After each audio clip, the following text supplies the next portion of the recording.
kita cek hasil autopsinya seperti apa, perkenaan tembakannya seperti apa, ada atau tidak penganiayaan yang dilakukan, ada nggak luka lain selain luka tembak, sehingga kita bisa memperoleh gambaran dari TKP dan hasil analisa terhadap hasil autopsi yang sudah dilakukan. Kemudian pada saat kita melaksanakan olah TKP, kita juga berusaha untuk mencari sidik jari dan DNA di seluruh lokasi yang kemungkinan menjadi aktivitas orang-orang yang ditemukan pada saat pertama kali ada kejadian.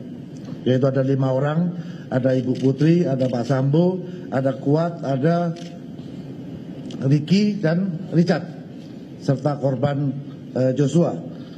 Sehingga ini dijadikan pijakan awal bagi tim sus untuk melakukan langkah-langkah penyidikan. Karena apa? Karena laporan daripada keluarga korban Joshua ini baru dilaporkan kepada Mabes Polri pada tanggal 18 Juli. Artinya kita menangani perkara ini dalam proses penyelidikan dan penyidikan untuk mengungkap kasus ini adalah pada saat mulai laporan diberikan oleh keluarga korban Brigadir Joshua ke Mabes Polri pada saat tanggal 18. Kita langsung melaksanakan pemeriksaan ke Jambi. Saat ini kita sudah periksa lebih kurang 47 saksi yang terkait dengan kejadian ini. Kemudian kita juga memperoleh ya tadi Pak Irwasum sudah menyampaikan beberapa kendala yang ditemukan selama proses penyidikan dan penyelidikan yang dilakukan, dan syukur alhamdulillah dengan kegigihan daripada seluruh tim yang bekerja, karena mungkin melihat ancaman hukuman pasal 338 Yunto 5556 KUHP cukup tinggi, karena yang bersangkutan tidak merasa punya kepentingan sendiri. Oleh karena itu Baradae ini membuat pengakuan yang disampaikan kepada penyidik setelah dilakukan pemeriksaan secara maraton, dan itu terjadi kepada tersangka-tersangka lainnya sampai bisa mengungkap tabir kejadian yang selama ini menjadi tanda tanya masyarakat. Apakah benar terjadi tembak-menembak atau ada kejadian lain yang disembunyikan dari laporan yang dilakukan. Selama proses penyidikan yang dilakukan, Barreskrim Polri telah menetapkan 4 orang tersangka. Yang pertama, Barada RE. Yang kedua, Bribka RR. Yang ketiga, tersangka KM. Yang terakhir, Irjen Pol FS. Dengan peran dan persangkaan masing-masing tersangka sebagai berikut. Barada RE telah melakukan penembakan terhadap korban. Tersangka RR turut membantu dan menyaksikan penembakan korban. KM turut membantu dan menyaksikan penembakan terhadap korban. Irjen Pol FS menyuruh melakukan dan menskenario peristiwa seolah-olah terjadi peristiwa tembak-menembak di rumah dinas Irjen Pol Ferdi Sambo di Komplek Polri Duren 3. Berdasarkan hasil pemeriksaan keempat tersangka, menurut perannya masing-masing, penyidik menerapkan pasal 340, subsidiar pasal 338, junto pasal 55, 56 KUHP dengan ancaman maksimal hukuman mati, penjara seumur hidup, atau penjara selama-lamanya 20 tahun. Demikian Bapak Kapolri yang dapat kami sampaikan. Mudah-mudahan ini bisa memberikan jawaban kepada masyarakat atas keseriusan institusi Polri untuk menjaga marwahnya kepada masyarakat. Terima kasih. Wassalamualaikum warahmatullahi wabarakatuh. Baik, terima kasih Pak Kabar Eskrim. Jadi rekan-rekan, saya kira sudah jelas tadi persangkaan pasalnya, pasal 340, saya ulangi, pasal 340, subsidiar pasal 338, junto pasal 55 dan 56 terkait dengan 4 orang yang tadi sudah disebutkan, dan tentunya ini akan terus dilaksanakan pemeriksaan tambahan. Tentunya langkah-langkah dari tim sus ini adalah merupakan wujud komitmen Polri untuk mengusut tuntas perkara ini secara akuntabel, jujur, terbuka, transparan, sesuai dengan harapan masyarakat dan arahan Bapak Presiden untuk mengusut tuntas. Jangan ragu-ragu, jangan ada yang ditutup-tutupi, ungkap kebenaran sehingga dapat dipertanggungjawabkan kepada publik. Terkait dengan hambatan upaya untuk menghilangkan barang bukti, saya minta kepada tim sus juga lakukan pemeriksaan terhadap saudara FS. Apakah ada perintah dari yang bersangkutan, dan tolong segera laporkan hasilnya. Kemudian tentunya tim sus, karena ini sudah menjadi perhatian publik, saya minta untuk betul-betul segera bisa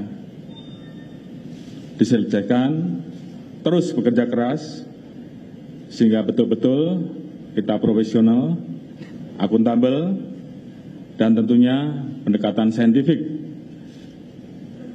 yang tentunya akan kita pertanggungjawabkan betul-betul bisa dilakukan dengan profesional. Dan harapan kita semua tentunya kasus ini bisa segera tuntas dan segera kita limpahkan kejaksaan untuk segera bisa diproses sidang.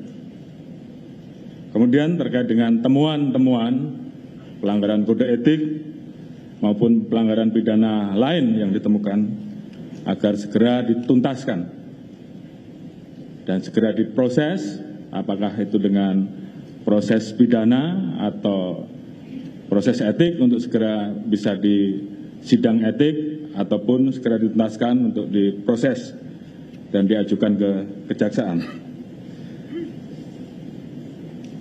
Tentunya ini menjadi komitmen kami, komitmen Polri untuk betul-betul bisa menjaga marwah dan nama institusi Polri.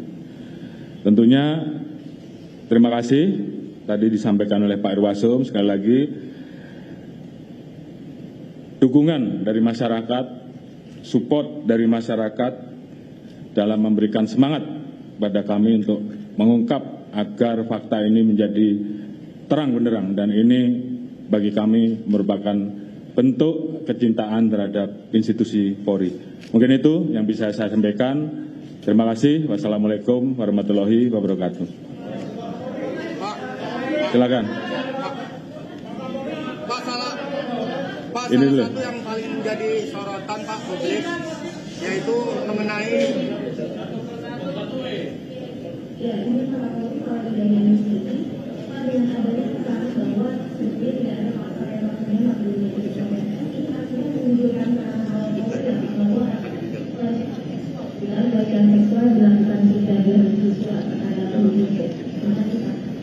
Baik, tadi sudah saya jelaskan bahwa terkait dengan motif, saat ini sedang dilakukan pendalaman terhadap saksi-saksi dan juga terhadap Ibu Putri.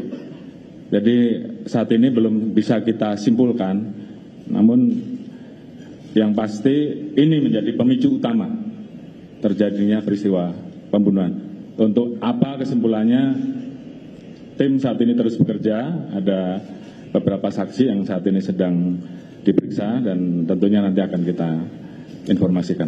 Namun yang paling penting peristiwa utamanya, apakah tembak-menembak atau yang terjadi penembakan, ini saya kira tadi sudah dijelaskan secara terang. Silakan. Pak mengenai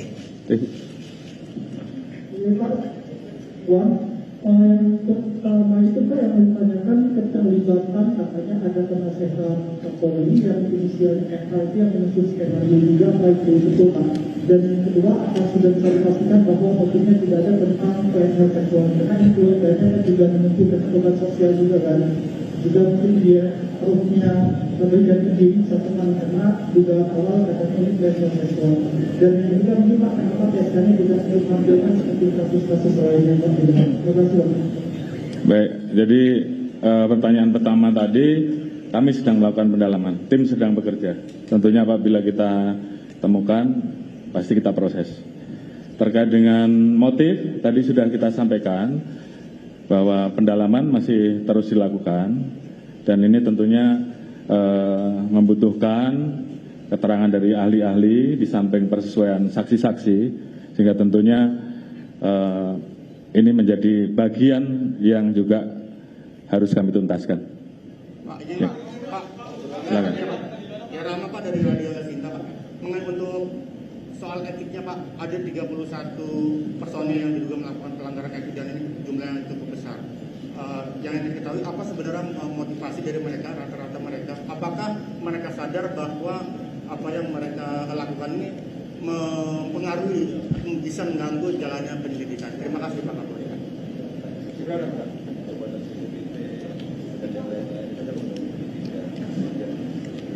Baik, tim Propam, tim Irsus dan tim Propam saat ini sedang mendalami apakah mereka sadar ataukah atas perintah, sehingga ini yang kemudian nanti kita putuskan apakah dia masuk pidana atau etik. Jadi ini akan kita sampaikan di berikutnya. Silakan. Tadi sudah saya jelaskan, penembakan terhadap Brigadir J dilakukan atas perintah Saudara FS dengan menggunakan senjata milik Saudara Brigadir R. Terkait dengan apakah FS ikut menembak, ini sedang dilakukan pendalaman karena ada beberapa pendalaman-pendalaman terkait dengan saksi, kemudian bukti saintifik yang sedang kita dalami, dan kemudian yang digunakan untuk melakukan penembakan ke dinding adalah senjata milik Saudara J. Jelas ya? Saya kira cukup.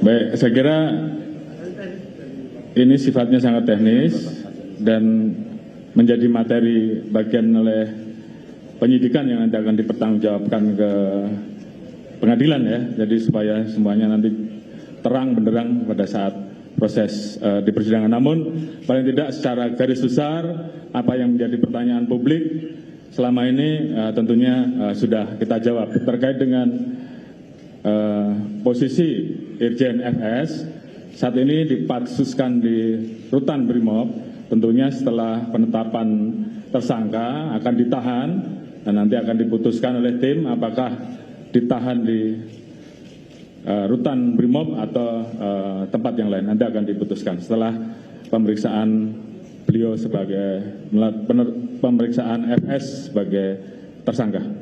Baik, mungkin itu. Terima kasih rekan-rekan. Assalamualaikum warahmatullahi wabarakatuh.